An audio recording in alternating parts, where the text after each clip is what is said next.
नमस्कार, ये आकाशवाणी चंडीगढ़ है। अब आप रतिका से प्रादेशिक समाचार सुनिए। पहले इस बुलेटिन के मुख्य समाचार।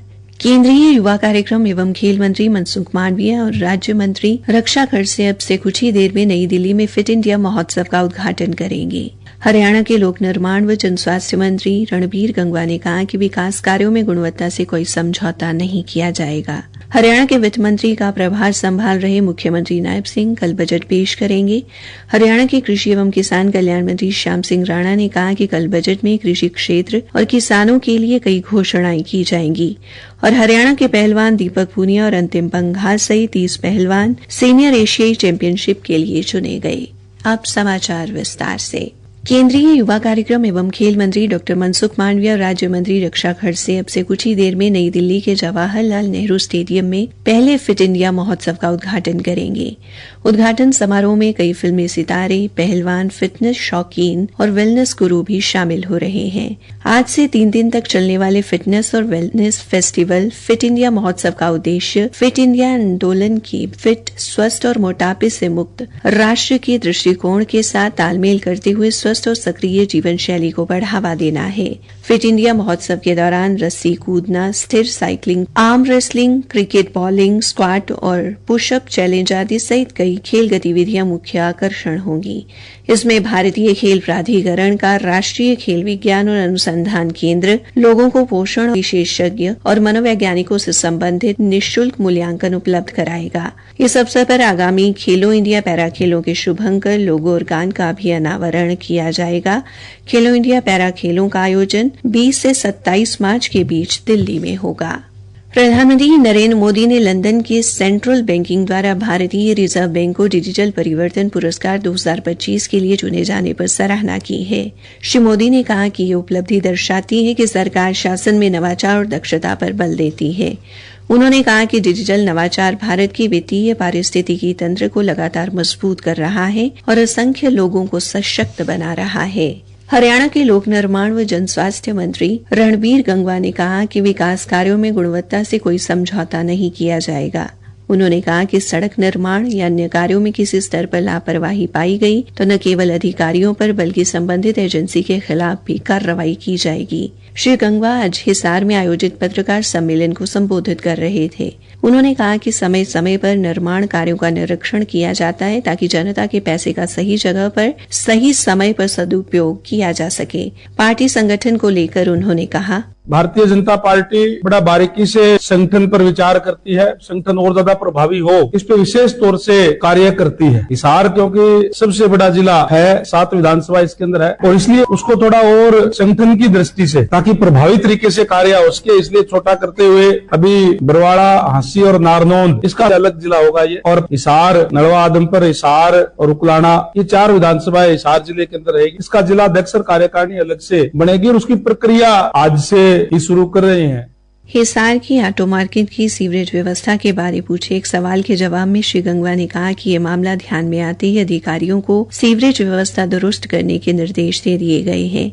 केवल ऑटो मार्केट या हिसार ही नहीं बल्कि हर जगह की सीवरेज व सड़क व्यवस्था को सही करने के निर्देश दिए गए हैं। एक अन्य प्रश्न के उत्तर में लोक निर्माण मंत्री ने कहा कि महापौर व पार्षदों की जीत के साथ ही उनकी जिम्मेदारी व जवाबदेही बढ़ गई है।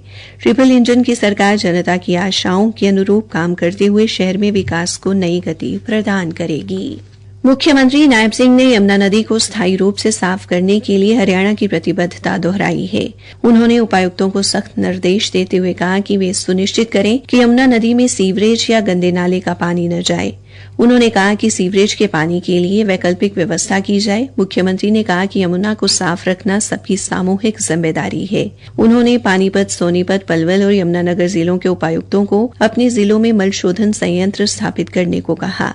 मुख्यमंत्री ने अधिकारियों को रेवाड़ी के मसानी बैराज में 6 मल शोधन संयंत्र के कामकाज की निगरानी और उनके रखरखाव को सुनिश्चित करने के निर्देश भी दिए। प्रादेशिक समाचार आकाशवाणी चंडीगढ़ से प्रसारित किए जा रहे हैं। हमारे बुलेटिन और ताजा समाचारों के लिए आप हमारी वेबसाइट newsonair.gov.in पर लॉगिन कर सकते हैं। ये समाचार हमारे YouTube चैनल और x handle Akashvani news Chandigarh पर भी उपलब्ध हैं। हरियाणा के कृषि एवं किसान कल्याण मंत्री श्याम सिंह राणा ने कहा कि मुख्यमंत्री व वित्त मंत्री नायब सिंह द्वारा प्रदेश के कल पेश किए जाने वाले बजट में कृषि क्षेत्र के लिए कई घोषणाएं की जाएंगी। आज करनाल में प्रजापिता ब्रह्म कुमारी ईश्वरीय विश्वविद्यालय द्वारा आयोजित कार्यक्रम में बतौर मुख्य अतिथि शामिल होने के बाद वो पत्रकारों के सवालों का जवाब दे रहे थे। कृषि मंत्री ने कहा, कृषि क्षेत्र का जो कल बजट आएगा, किसानों को उसमें काफी खुशी होगी जब पढ़ा जाएगा। वो ओलावृष्टि से फसल को हुए नुकसान के मुआवजे पर उन्होंने कहा, के लिए क्षतिपूर्ति पोर्टल रेवेन्यू डिपार्टमेंट की तरफ से खुला हुआ, उसमें सब अपना वो दर्ज करा देंगे, मदद हो जाएगी। इससे पहले ब्रह्म कुमारी ईश्वरीय विश्वविद्यालय के कार्यक्रम को संबोधित करते हुए उन्होंने कहा कि देश के विकास के लिए मजबूत अर्थव्यवस्था का होना जरूरी है। भारत की अर्थव्यवस्था को 5वें स्थान से 3रे स्थान पर लाने के लिए सबको शांति का मार्ग अपनाना होगा, जो अध्यात्म से होकर गुजरता है। उन्होंने कहा कि भारत संतों व फकीरों का देश है। संतों व ऋषि मुनियों ने हमें जीवन जीने की पद्धति के रास्ते दिखाए हैं। उन्होंने कहा कि भगवान कृष्ण ने राग द्वेष से ऊपर उठकर निष्काम भाव से कार्य करने की सीख दी है। यदि हम भी इसी भावना से कार्य करें तो वो दिन दूर नहीं जब भारत को विश्व गुरु का दर्जा मिलेगा। श्री राणा ने कहा कि प्रधानमंत्री नरेंद्र मोदी की परिकल्पना है कि वर्ष 2047 तक भारत विकसित राष्ट्र बने। उन्होंने कहा कि इस संकल्प को सभी को मिलकर पूरा करना होगा। देश के विकास में आमजन का महत्वपूर्ण योगदान रहेगा। उन्होंने इस दौरान प्रभु मिलन धाम का शिलान्यास भी किया। आज देश भर में राष्ट्रीय टीकाकरण दिवस मनाया गया। प्रतिवर्ष 16 मार्च को टीकाकरण के महत्व के प्रति जागरूकता बढ़ाने के लिए दिवस मनाया जाता है। केंद्रीय स्वास्थ्य मंत्रालय ने सोशल मीडिया पोस्ट में कहा कि केंद्र सरकार, राज्य सरकारों और अग्रिम पंक्ति के स्वास्थ्य कार्यकर्ताओं के साथ मिलकर बच्चों की रोग प्रतिरोधक क्षमता बढ़ाने के लिए प्रतिबद्ध है। उल्लेखनीय है कि संपूर्ण टीकाकरण कवरेज के तेजी से विस्तार के लिए वर्ष 2014 में मिशन इंद्रधनुष की शुरुआत की गई थी।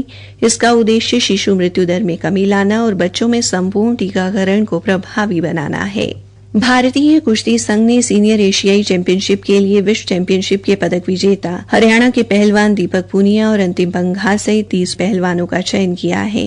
ये चैंपियनशिप 25 से 30 मार्च तक जॉर्डन के अम्मान में होगी। कुश्ती संघ के ट्रायल में पुरुषों की फ्री स्टाइल और ग्रीको रोमन तथा महिला वर्ग के लिए 10-10 पहलवानों का चयन किया गया है।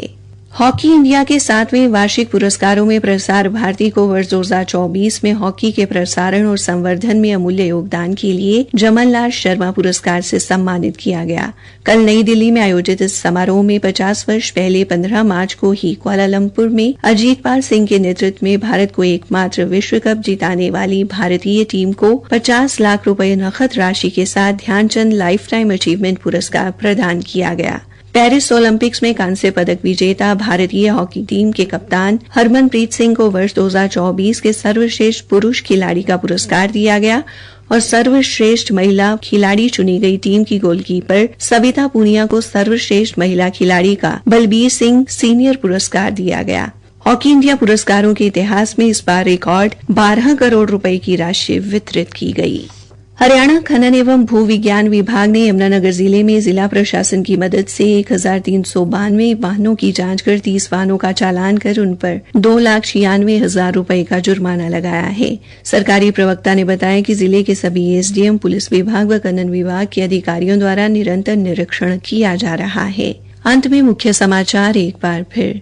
केंद्रीय युवा कार्यक्रम एवं खेल मंत्री मनसुख मांडविया और राज्य मंत्री रक्षा खड़से अब से कुछ ही देर में नई दिल्ली में फिट इंडिया महोत्सव का उद्घाटन करेंगे। हरियाणा के लोक निर्माण एवं जनस्वास्थ्य मंत्री रणबीर गंगवा ने कहा कि विकास कार्यों में गुणवत्ता से कोई समझौता नहीं किया जाएगा। हरियाणा के वित्त मंत्री का प्रभार संभाल रहे मुख्यमंत्री नायब सिंह कल बजट पेश करेंगे। हरियाणा के कृषि एवं किसान कल्याण मंत्री श्याम सिंह राणा ने कहा कि कल बजट में कृषि क्षेत्र और किसानों के लिए कई घोषणाएं की जाएंगी और हरियाणा के पहलवान दीपक पूनिया और अंतिम पंघा सहित 30 पहलवान सीनियर एशियाई चैंपियनशिप के लिए चुने गए। इसी के साथ ये समाचार बुलेटिन समाप्त हुआ।